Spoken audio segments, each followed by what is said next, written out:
सगळ्यात महत्त्वाची गोष्ट म्हणजे आता सोयाबीनला 3.5 ते 4,000 रुपये क्विंटलचा भाव आहे आणि हा भाव 12 वर्षाच्या अगोदरचा आहे।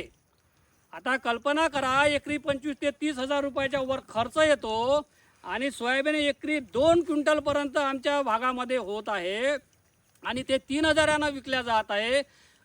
6,000चं पीक एकरी येत आहे।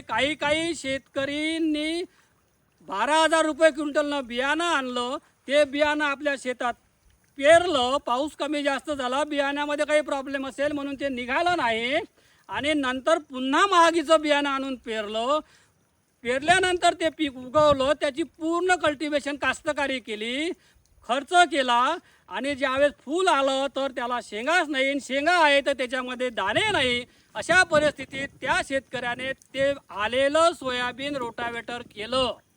तर अशा परिस्थितीमध्ये लक्षात घ्या, शेतकऱ्यांच्या मुलांच्या डोक्यामध्ये स्फोटक विचार का येणार नाही आणि हे विचार येण्यासाठी सर्वस्वी सरकारच जबाबदार आहे।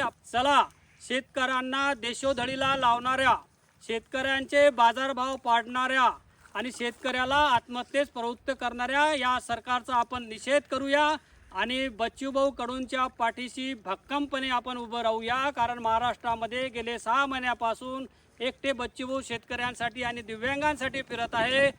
खूप खूप धन्यवाद। जय जवान, जय किसान, जय महाराष्ट्र।